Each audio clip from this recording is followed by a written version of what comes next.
오늘 증거할 하나님의 말씀의 제목은 교회를 위한 기도, 이런 제목으로 공과에 맞춰서 함께 말씀을 증거하고 은혜 받고자 합니다. 제목을 따라서 합시다. 교회를 위한 기도. 예. 우리 예수 믿는 사람들은 쉬지 말고 기도하라. 이는 그리스도 예수 안에서 너희를 향하신 하나님의 뜻이니라 그랬으니까 아무튼 쉬지 말고 기도하는 게 참 좋을 것 같아요. 어제 우리 주일날 저녁에 여기 호국사 절에 가서 기도한 분들이 4분 계시는데 참 잘하시는 것 같아요.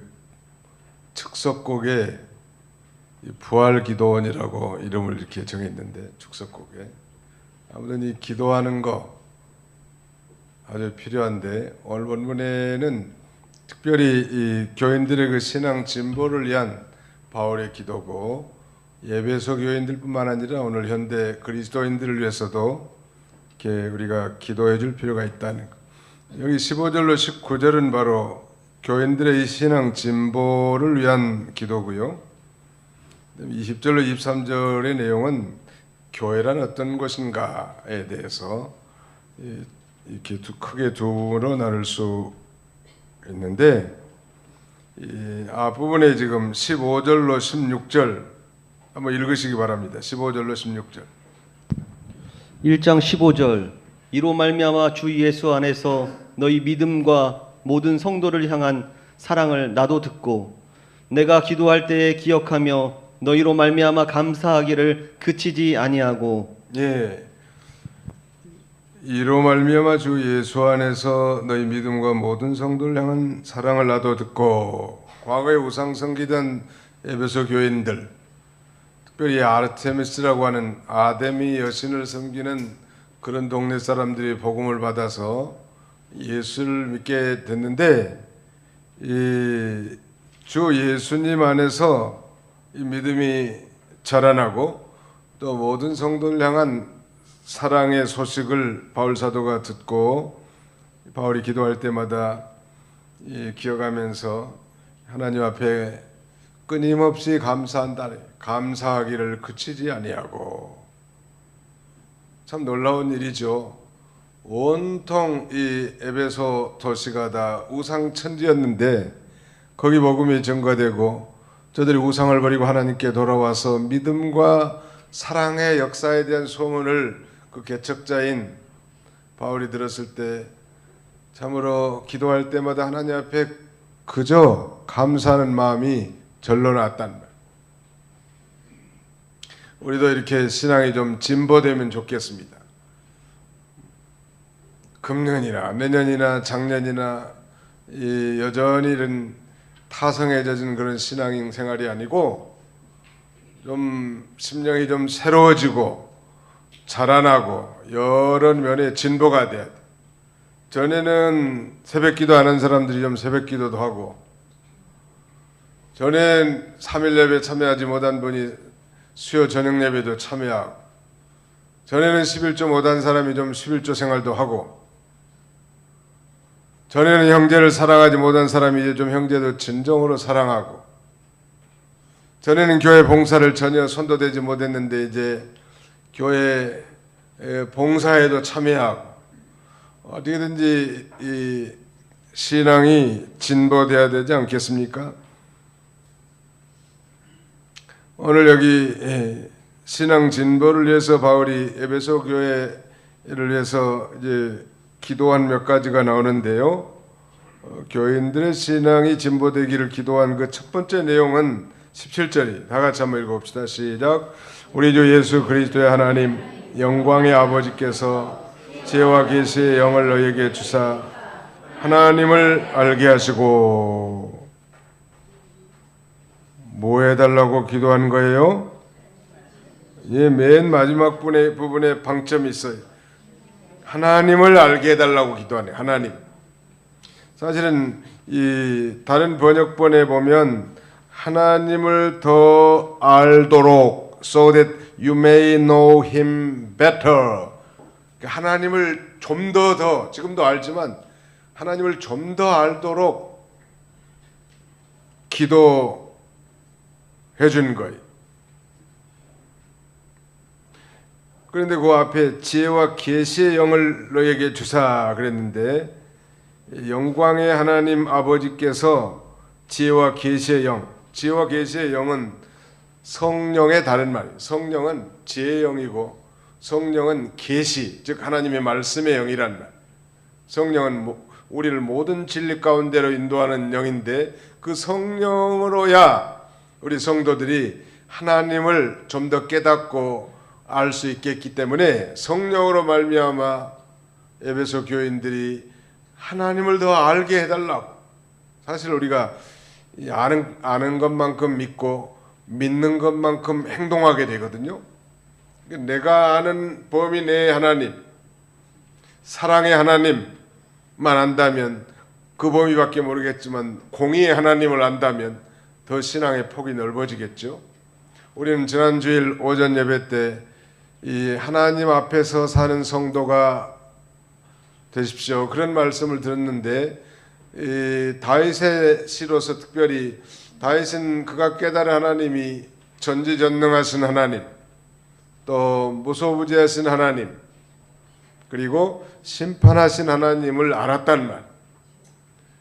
예수 믿는 사람들도 뭐 축복의 하나님은 알기를 좋아하지만 심판의 하나님은 별로 안 좋아하는 것 같아요. 사랑의 하나님은 다 좋아하는데 공의의 하나님은 인식이 좀 약한 사람들도 있고, 하나님을 우리가 천당 가는 그날까지 계속 알아가야 할 것이고, 성령께서 진리의 말씀을 통해서 우리로 하여금 하나님을 점점 알도록 우리가 기도해 주는 거예요. 우리 자녀손들을 위해서 뭘 기도합니까? 아파트 하나 사가지고 뻥 튀겨서 부자 되게 해주십시오.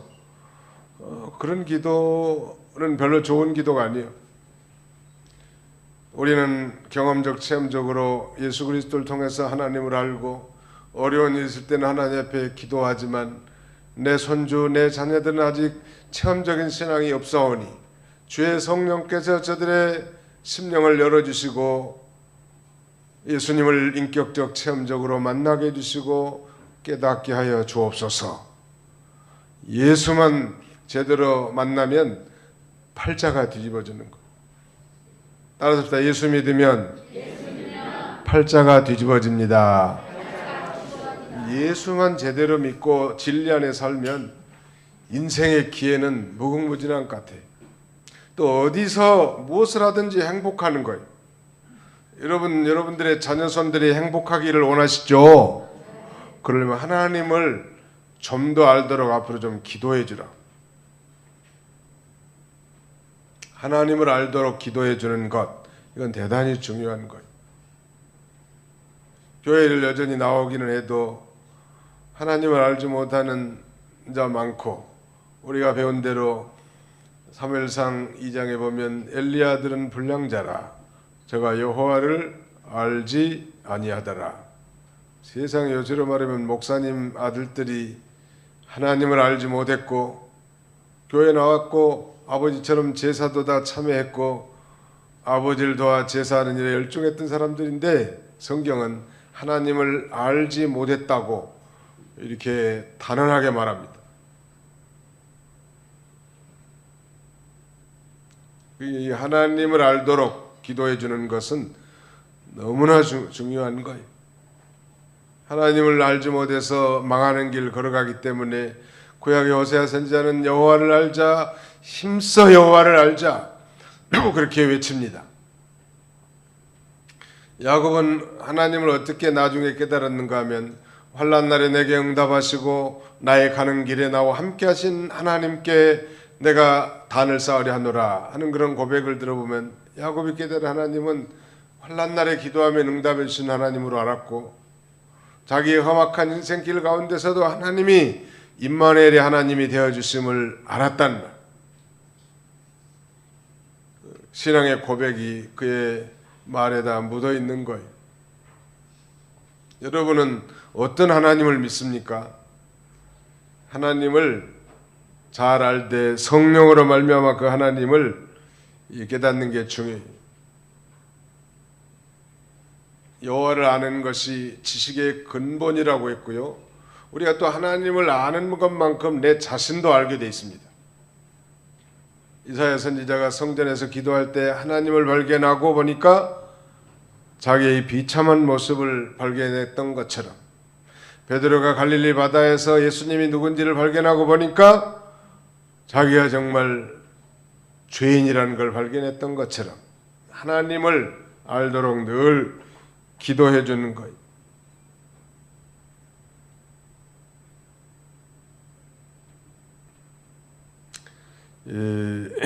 우리 역대하 33장을 한번 봅시다. 역대하 33장.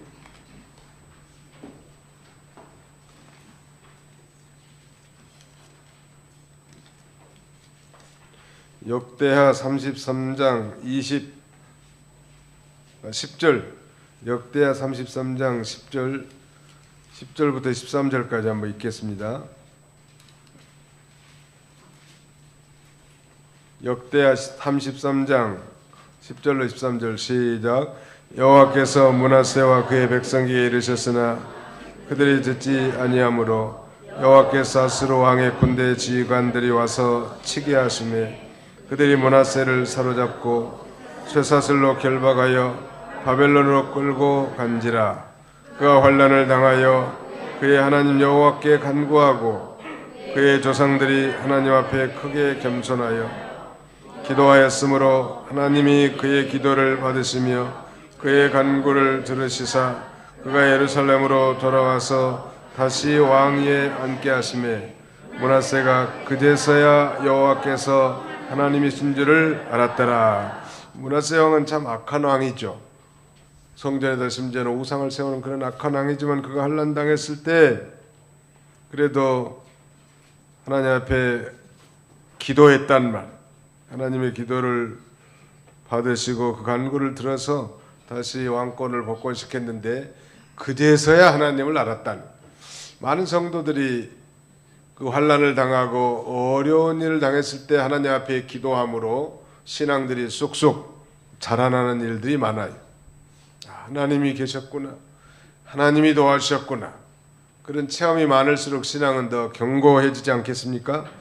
아무튼 하나님을 좀 더 알게 해달라고 이렇게 기도해야 됩니다. 또 교회 안에 우리 어린 주일 학생들, 중고청 학생들 뿐만 아니라 또 교인들 가운데도 아직 오줌똥을 잘 가리지 못한 사람들, 어린아이 같은 어린아이들은 오줌똥을 잘 가리지 못하잖아요. 똑같은 어른이지만 신앙적으로 어린 사람들은 그런 부끄러운 행동, 부끄러운 말 이런 게 하는데 그들이 좀 더 하나님을 알도록 우리가 기도해 줘야 합니다. 욥은 하나님을 어떻게 깨달았을까요? 욥기 5장 18절 봅시다. 욥은 하나님을 어떻게 깨달았을까? 욥기 시편 앞에 욥기 제5장 18절로 19절, 욥기 제5장 다 펴보세요.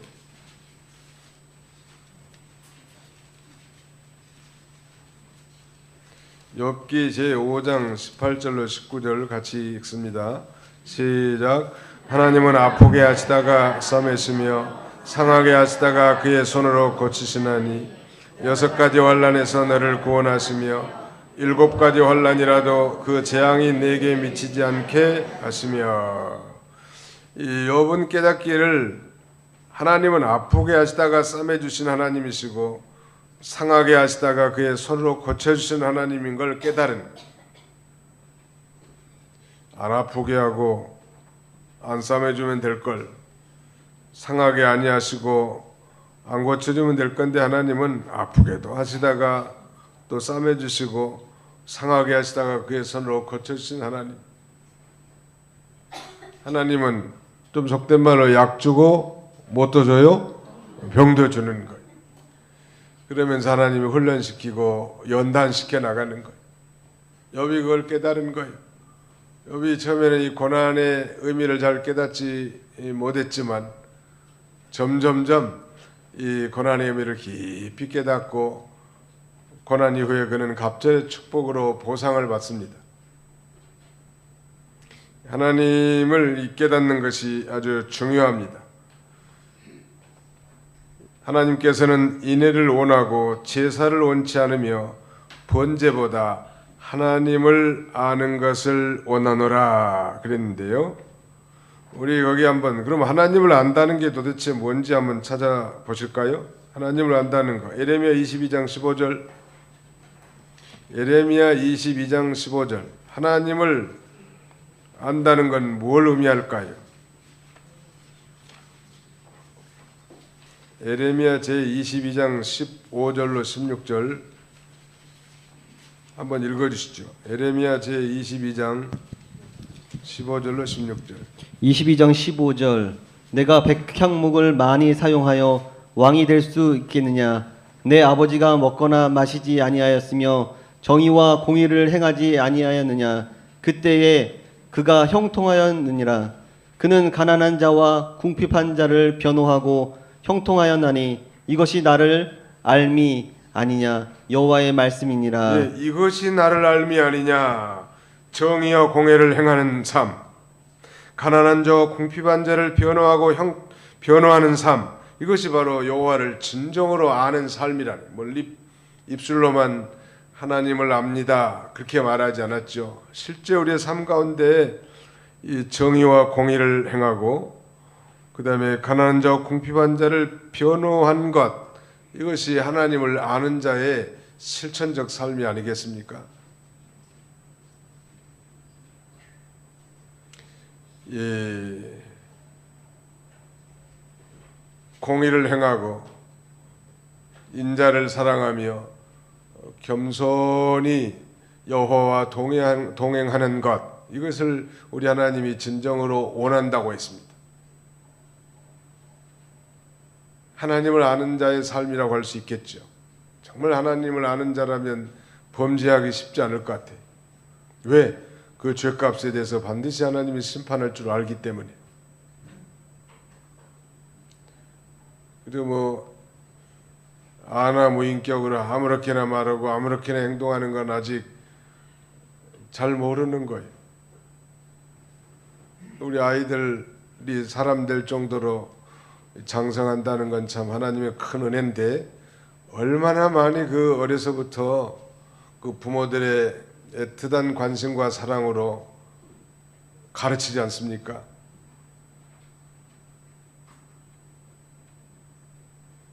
그래서 자녀 12번 바뀐다고 했는데, 그래서 이제 사람 구실 제대로 하는 거예요. 그런 애틋한 사랑과 관심이 없이 이렇게 자라는 아이들이 대개 이 사회에 배출될 때 그 사회가 어떻게 되겠냐는 말. 교도소의 이 범죄자들의 이 재범률이 높은 이유는 그거예요. 거기서 물론 교육도 받긴 하겠지만 어려서 그렇게 학습이 다 돼 있다는 말. 사람에 대한 애절을 알고 사람에 대한 도리를 알고 이런 그 행함에 이르기까지 많은 시간이 걸리지 않습니까?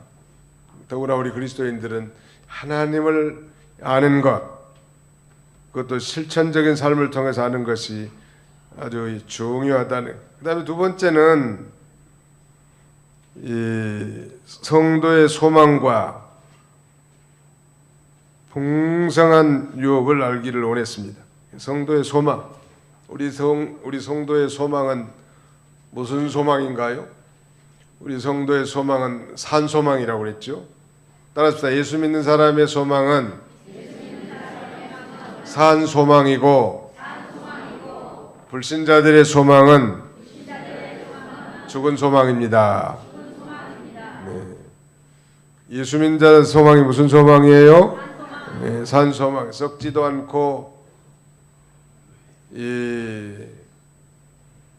쇠하지도 않고 영원한 소망이란, 이 소망이 우리에게 진정으로 이 풍성한 소망이 있다는 것을 좀 알게 해달라. 그걸 기도해 준 거예요. 이 성도의 이 소망과 풍성한 기업, 그걸 알게 해달라는. 하나님께서 우리를 불러 성도로 삼으셨고 하늘나라에 예수 그리스도와 함께 공동 상속자로 이렇게 삼으셨는데, 우리를 부르신 이 부르심의 소망이 크단 말. 우리의 소망을 늘 배우지만 첫째는 천국 기업에 참여하는 소망. 또 쉽게 말씀드리면 천국의 소망이 있단 말이에요. 예수 믿는 사람. 교회 나와도 천국 안 믿는 사람 많아요. 나는 천국은 안 믿어진다. 예수님은 믿고 하나님도 믿는데 천국은 안 믿어진다는 사람이 있는데, 그런 사람에게는 이 천국의 기업이 얼마나 이 위대한가 그걸 알도록 우리가 기도해 줄 필요가 있겠죠. 또 이 땅에서 우리 그리스도인들이 이제 예수 그리스도를 닮아갈 소망, 예수님의 그 형상을 이루어갈 소망, 점점점 예수님을 닮아갈 그런 소망이 있고, 이 풍성한 소망을 알게 해달라는 것. 그 다음에는 예수님의 이 재림에 대한 소망, 우리 성도의 부활뿐만 아니라 예수님 재림 시에 우리 성도가 부활할 건데, 우리 성도의 부활과 예수 그리스도의 재림에 대한 소망, 재림 신앙을 갖게 해주는 거죠.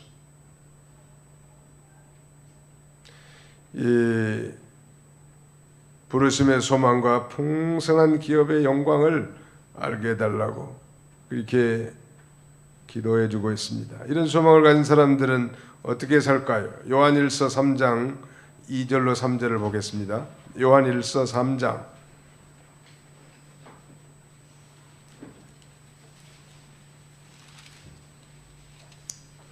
요한일서 3장 2절로 3절 같이 한번 읽어봅시다. 시작. 사랑하는 자들아, 우리가 지금은 하나님의 자녀라. 장래에 어떻게 될지는 아직 나타나지 아니하였으나 그가 나타나시면 우리가 그와 같을 줄을 아는 것은 그의 참모습 그대로 볼 것이기 때문이니, 주를 향하여 이 소망을 가진 자마다 그의 깨끗하심과 같이 자기를 깨끗하게 하느니라. 주를 향하여 이 소망을 가진 자마다, 장차 예수 그리스도의 재림에 대한 소망, 또 성도의 부활에 대한 소망, 그가 나타나시면, 이 말은 예수님이 재림하여 나타나시면 우리가 그와 같을 줄을 아는 것은, 예수 그리스도의 부활한 모습으로 우리도 영광스럽게 이 부활할 텐데, 그런 소망을 가진 자는, 그런 소망을 가진 사람은 현재의 삶 가운데서도 이 주님의 깨끗하심과 같이 자기를 깨끗하게 한다는 말. 그러니까 우리가 풍성한 부르심의 소망과 풍성한 영광의 그 기업을 알기를 기도해 줬는데, 그런 이 소망과 장차 영원한 기업의 소망을 가지고 있는 자들은 현세 삶 가운데서도 자신을 돌아봐 자신을 깨끗하게 하고 또 소망 가운데 살게 되는 것입니다. 로마서 5장에 보면 부끄럽지 않는 소망이라고 있는데, 이 세상 사람들의 소망은 다 부끄러운 소망이에요. 왜냐하면 죽음과 함께 그 소망이 다 없어져 버리는 거니까. 이 세상 사람들은 죽으면 모든 소망이 다 없어져 버려요. 죽은 소망이라고. 그래서 부끄러운 소망이에요. 근데 우리 그리스도인들은 죽음과 함께 이제 새로운 삶이 시작되는, 그야말로 이 부끄러움이 없는 소망이라는 거예요. 산 소망이에요. 베드로전서 1장 3절로 4절 한번 읽어주세요. 베드로전서 1장 3절로 4절. 베드로전서 1장 3절. 우리 주 예수 그리스도의 아버지 하나님을 찬송하리로다. 그의 많으신 긍휼대로 예수 그리스도를 죽은 자 가운데서 부활하게 하심으로 말미암아 우리를 거듭나게 하사 산 소망이 있게 하시며, 4절. 썩지 않고 더럽지 않고 쇠하지 아니하는 유업을 있게 하시나니 곧 너희를 위하여 하늘에 간직하신 것이라. 예, 우리의 소망은 산 소망인데, 썩지 않고 더럽지 않고 쇠하지 않는 하늘 기업을 잇게 하시는 그런 소망이란 곧 너희를 위하여 하늘에 간직하신 것이라 그랬습니다. 세상의 기업은 다 썩고 더러워지고 좀먹고 쇠해지고 마침내 없어지지만 성도의 기업은 썩지 않고 더럽지 않고 쇠하지 않는다는, 악한 자가 도적질해 갈 수도 없다는 것, 영원하고 아름다운 것이란. 그러므로 바울은 이 에베소 교회 성도들로 하여금 이 소망의 풍성함, 하나님의 기업의 풍성한 것을 알게 해달라고 하나님 앞에 이렇게 간절히 기도한 것입니다. 그 다음에 세 번째 기도는 성도에게 베푸신 하나님의 큰 능력. 오늘 본문에 보시면 19절, 그의 힘의 위력으로 역사하심을 따라 믿는 우리에게 베푸신 능력의 지극히 크심이었다는 것을 너희로 알게 하시기를 구하노라. 믿는 우리에게 베푸신 지극히 큰 능력, 그걸 좀 알았으면 좋겠다는 것. 그 능력은 바로 하나님께서 예수 그리스도를 죽은 자 가운데서 부활하신 능력이, 또 하나님 보좌 우편에 앉으셔서 만물을 다스리는 그런 능력이란 말. 동일하게 예수 믿는 성도도 부활 영생 하는 그 능력이 우리 앞에, 우리 안에 내재되어 있고, 그 다음에는 어떤 시험과 또 역경 가운데서도 하나님의 능력으로 다 이길 수 있는 능력이 우리에게 주어졌단 말.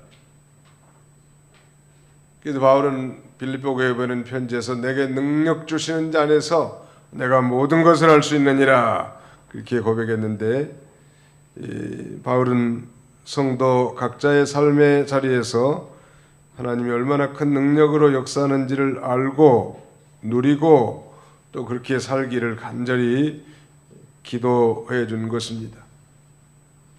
하나님이 성도에게 지극히 큰 능력을 베풀으신 걸 좀 알게 해달라는, 우리에게 능력이 있는데 능력이 없는 사람처럼 산다는 건 비극 아니에요.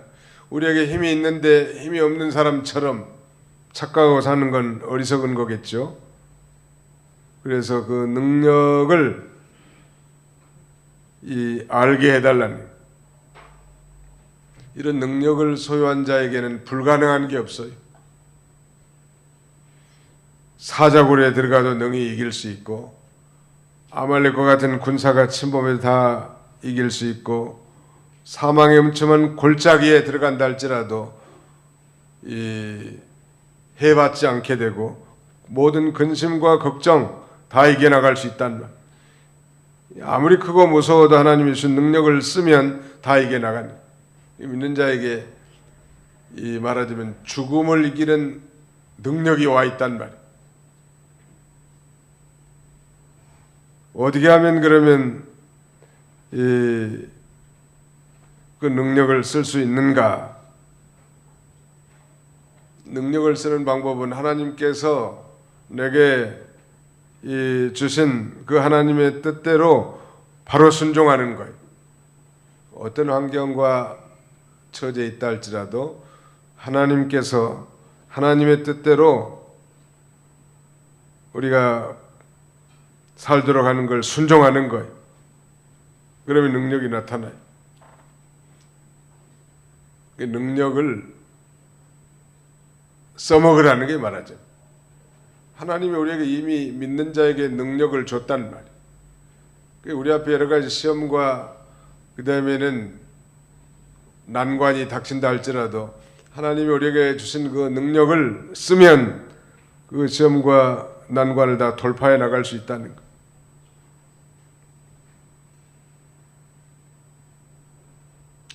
이 능력을 쓰는 방법, 그건 하나님의 뜻대로 바로 순종하라는. 어떤 환경이든지 마찬가지. 죽을 통을 만났다, 사업이 망했다, 죽을 병에 걸렸다, 여러 가지 시험과 난관을 만났을 때 그 자리에서 내게 대한 하나님의 뜻을 찾아서 거기서 순종하면 그 능력으로 모든 것을 다 이겨나갈 수 있는 것입니다. 그러므로 우리에게 주신 그 능력이 얼마나 큰 것인가를 알려고 하면 이 그리스도 안에서 역사한 능력이 어떤 능력인가를 먼저 알 수 있겠죠. 예수님 안에서 역사한 능력은 사망 권세를 이긴 능력이에요.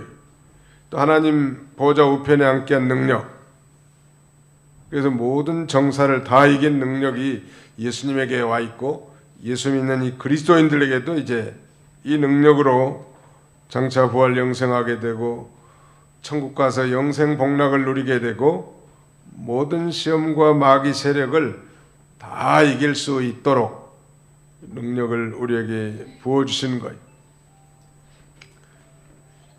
그러므로 날마다 우리가 이 능력을 쓰는 것이 아주 중요하단 말이에요.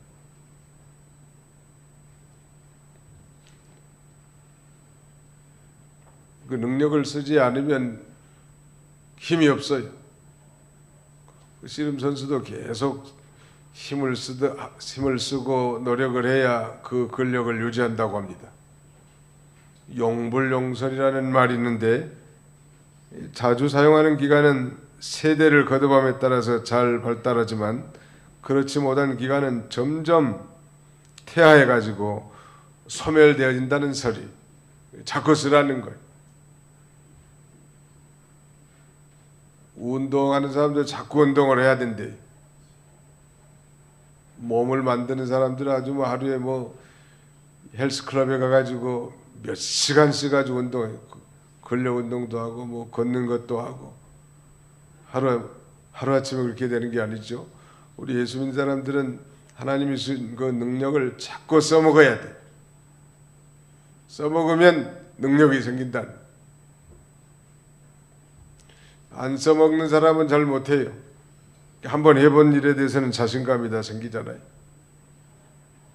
자꾸 믿음을 써버려야 돼. 봉사하는 것도 자꾸 해보고 연보하는 것도 자꾸 해봐야 그게 습관이 되지. 아는 사람은 안 해도 될 줄 알고 못하는 거예요. 일생 내내. 그렇다고 부자 되는 것도 아닌데 능력을 자꾸 쓰라는 것.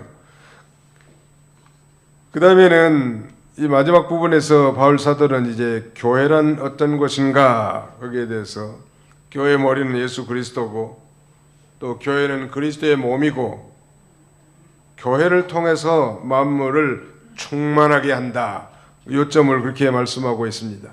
교회는 바로 이 교회의 머리는 예수 그리스도고 교회는 그리스도의 몸이란 말. 그리고 이 교회를 통해서 만물을 통일시켜 나가고 충만하게 나가는데 이 교회는 곧 예수를 자신의 구주로 영접한 즉 구속함을 받은 거룩한 무리 즉 이 예수를 믿고 구원받은 성도들의 단체가 교회죠. 예배당 이 건물이 교회가 아니고 근데 예수를 믿고 구원받은 성도들의 이 거룩한 무리가 교회인데 이 교회를 통해서 만물을 충만하게 한다는 것은 좀 어려운 개념이긴 하지만 가령 하나님의 것이 모든 것이 다 그리스도께로 오고 그리스도의 모든 것이 교회로 임한단 말이에요. 그러면 교회는 그리스도의 모든 걸 받아가지고 이 만물에게 적용을 시키고 하나님의 뜻이 교회를 통해서 만물에게 내려가고 또 교회가 만물이 교회를 통해서 하나님께로 올라가는 것 이걸 이제 소위 만물 통일, 만물 충만, 만물 구속 이런 단어를 씁니다. 이 교회는 그러니까 굉장히 중요한 기관이죠. 만물을 통일시키는 중요한 기관. 정말 예수를 자신의 구주로 믿고 하나님의 자녀된 자들을 통해서 하나님의 뜻이 만물에게 전달된다는 말. 또 그 하나님의 자녀들이 만물을 하나님의 뜻대로 사용해서 하나님께 영광을 돌리는 것. 그래서 성경은 이 피조물들도 하나님의 아들들이 나타나기를 고대한다라고 했습니다. 이 모든 피조물들도 하나님의 자녀들에게 이용되기를 소망하는 거예요.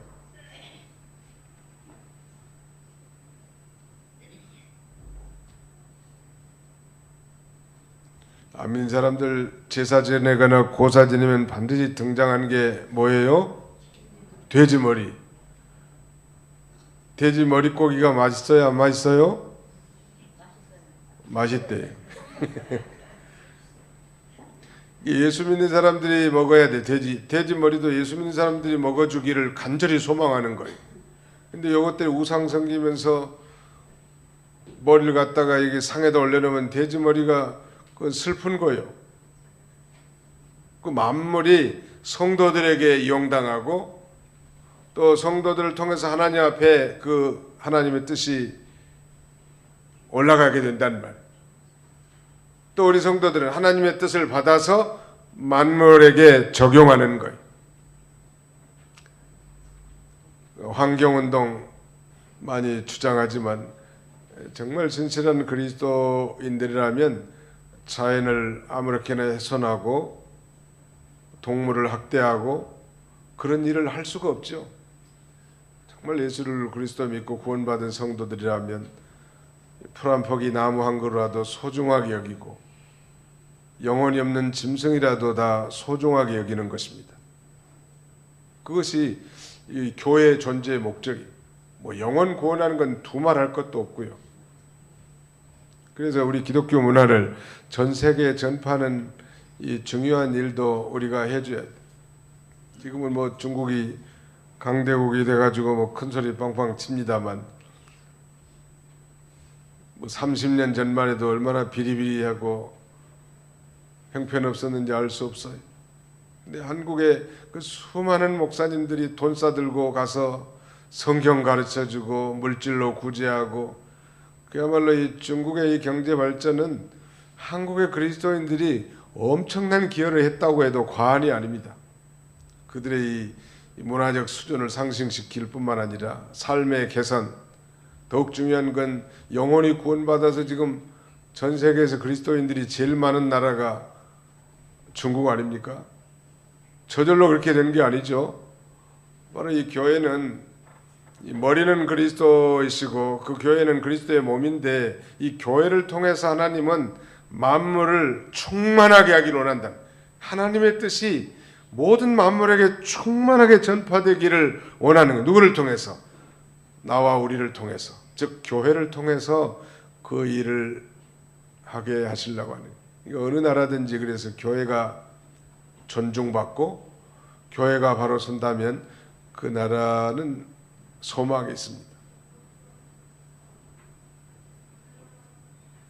이 그리스란 나라는 재정적으로 몇 년 전에 파탄 직전에까지 와 있고 지금도 경제가 그렇게 만만치 않은 것 같은데 대부분의 국민들이 다 그리스도인들이긴 하지만 그리스도인들이 타락하고 심각하게 부패했기 때문에 국가가 그런 재정 경제난을 당한 거예요. 참으로 예수 믿는 사람들이 많아질수록 그 사회가 밝아지고 또 그 사회가 번영돼 나가는 것은 지극히 정상적인 것이죠. 자, 오늘 거기 읽고 마치도록 하겠습니다. 22절로 23절을 같이 읽겠습니다. 시작. 또 만물을 그의 발 아래 복종하게 하시고 그를 만물 위에 교회의 머리로 삼으셨느니라. 교회는 그의 몸이니 만물 안에서 만물을 충만하게 하시는 이의 충만함이니라. 그러니까 만물 위에 교회 있고 교회 위에 그리스도가 있죠. 그리스도 위에 하나님이 있단 말. 그러니까 하나님이 그것이 모두 그리스도에게 내려오고 그리스도의 것이 교회로 전달되고 교회가 만물에게 또 하나님의 뜻대로 모두 행하게 되는 것입니다. 그 역으로도 마찬가지. 이 만물이 교회에게 이용당하고 하나님의 뜻대로 그래서 그리스도에게 영광이 돌아가고 하나님께 영광이 돌아가게 해서 이 만물을 충만하게 하는 것이 교회의 존재 목적입니다. 가난한 나라에 구제하는 것도 마찬가지고 이 세상의 환경 보존하는 것도 그런 면에 있어서는 우리 그리스도인들이 앞장서야 할 일이죠. 가장 우리의 핵심은 뭐 영원히 구원받는 일이지만 그 외에도 만물을 충만하게 하고 만물을 통일되게 하는 것이 교회의 중요한 이유이고, 그런 면에서 교회는 만물 통일의 주역이에요. 교회는 곧 내가 속한 구원받은 성도들의 단체란, 이런 이 복된 삶을 살아가는 그런 저와 여러분들이 다 되시기를 축원합니다. 기도합시다. 하나님 아버지 감사합니다. 우리 하나님이 오늘도 저희를 사랑하셔서 주의 전으로 인도해 주시고 새벽부터 이 시간까지 하나님이 권고하셔서 하나님 앞에 예배함으로 올 하루를 보낼 수 있도록 은혜 주심을 진심으로 감사하고 감사를 드립니다. 바울은 우상 섬기는 도신 에베소의 복음을 증거하고 믿고 하나님께로 돌아온 자들을 통하여 저들의 믿음과 사랑에 대한 소식을 듣고 기도할 때마다 하나님 앞에 감사했다고 했습니다.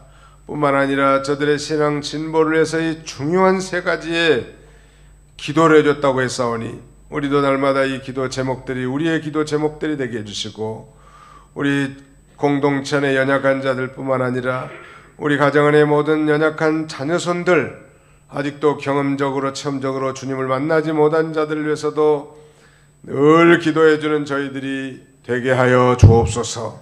하나님을 좀 더 알게 해주시고 저들의 부르심의 소망이 무엇이며 그 기업의 영광의 풍성함이 무엇인지를 더 깊이 깨닫게 해주시고 하나님이 지극히 큰 능력을 부어주셨음을 저들이 알고 그 능력을 써서 능력 있는 그리스도인으로 살아갈 수 있도록 우리 하나님 아버지 함께 해주시기를 원합니다.